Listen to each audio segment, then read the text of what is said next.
રાત્રે અંતર દિવસે પ્રેમ આ શીર્ષક સાંભળીને થોડું અજીબ લાગે છે નહીં, પણ આજના સમયમાં આ એક વાસ્તવિકતા બની રહી છે. ચાલો આજે આપણે ભારતમાં વધી રહેલા આ નવા ટ્રેન્ડ એટલે કે સ્લીપ ડિવોર્સ વિશે ઊંડાણમાં વાત કરીએ.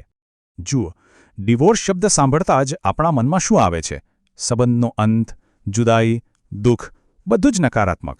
પણ જરા વિચારો, જો આ જ શબ્દની આગળ ફક્ત સ્લીપ એટલે કે ઊંઘ શબ્દ ઉમેરી દેવામાં આવે તો શું એનો આખો અર્થ બદલાઈ શકે? શું સ્લીપ ડિવોર્સ સંબંધનો અંત નહીં, પણ એને બચાવવા માટેની એક નવી શરૂઆત હોઈ શકે? ચાલો આ સવાલનો જવાબ શોધીએ. તો આખરે આ સ્લીપ ડિવોર્સ છે શું? એકદમ સરળ શબ્દોમાં કહીએ તો આ કોઈ કાયદાકીય પ્રક્રિયા નથી. આ તો કપલ્સ દ્વારા લેવાયેલો એક પરસ્પર નિર્ણય છે. વધુ સારી અને શાંતિભરી ઊંઘ માટે અલગ અલગ રૂમમાં કે અલગ અલગ પથારી પર સૂવાનું. હા, હું સમજું છું કે આ શબ્દ થોડો નાટકીય અને ચોંકાવનારો લાગે છે, પણ તેની પાછળનો હેતુ સંબંધમાં અંતર લાવવાનો બિલકુલ નથી. ખરેખર તો એ એકબીજાની સુખાકારીનું ધ્યાન રાખવા વિશે છે. અહીં મુખ્ય વાત એ છે કે આ પગલું સંબંધને તોડવા માટે નહીં, પણ તેને વધુ મજબૂત બનાવવા માટે લેવામાં આવે છે.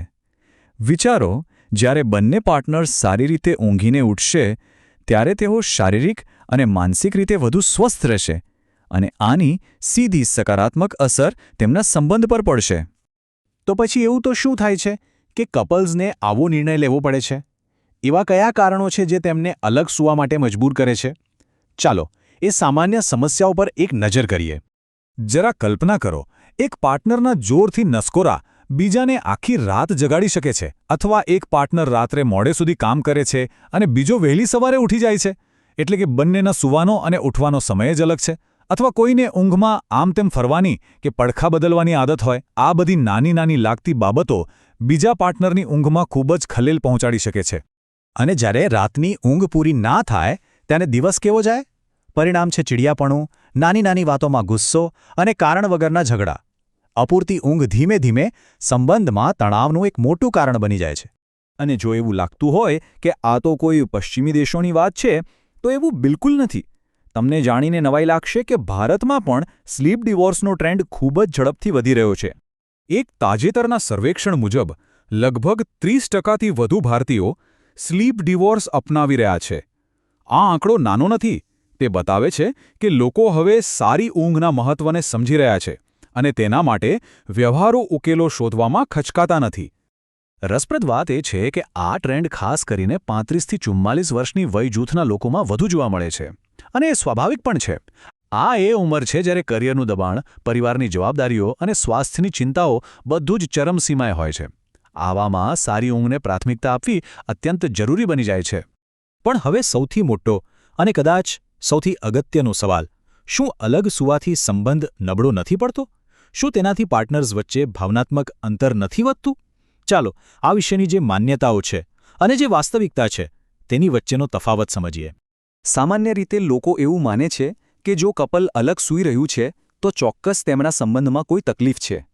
પણ વાસ્તવિકતા એ છે કે આ પોતાની અને પાર્ટનરની સુખાકારીને પ્રાથમિકતા આપવાની નિશાની છે. તેનાથી ભાવનાત્મક અંતર નથી વધતું, પરંતુ અપૂરતી ઊંઘને કારણે થતા રોજિંદા ઝઘડા ઘટે છે. જ્યારે બંને પાર્ટનર સારી ઊંઘ લઈને ઉઠે છે ત્યારે તેમનો મૂડ સારો રહે છે અને તેઓ સાથે જે સમય વિતાવે છે એ વધુ સકારાત્મક અને પ્રેમભર્યો બને છે. આ વિચારને એક ખૂબ જ સુંદર વાક્યમાં રજૂ કરી શકાય છે કે અંતર ફક્ત રાત પૂરતું મર્યાદિત છે, દિલો વચ્ચે નહીં.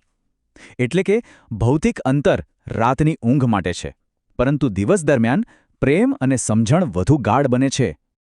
તો શું આનો અર્થ એ છે કે દરેક યુગલે આ જ કરવું જોઈએ?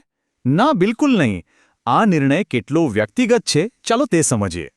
એ સમજવું ખૂબ જ જરૂરી છે કે સ્લીપ ડિવોર્સ દરેક માટેનો ઉકેલ નથી.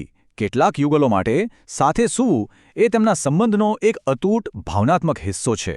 તેથી આ નિર્ણય હંમેશા બંનેની પરસ્પર સમજણ, એકબીજાની જરૂરિયાત અને સૌથી અગત્યનું બંનેની સંમતિ પર આધારિત હોવો જોઈએ. તો અંતે આપણે ફરી એ જ સવાલ પર આવીએ છીએ. શું રાત્રે થોડું અંતર ખરેખર દિવસ દરમિયાન વધુ પ્રેમ અને નિકટતા લાવી શકે છે?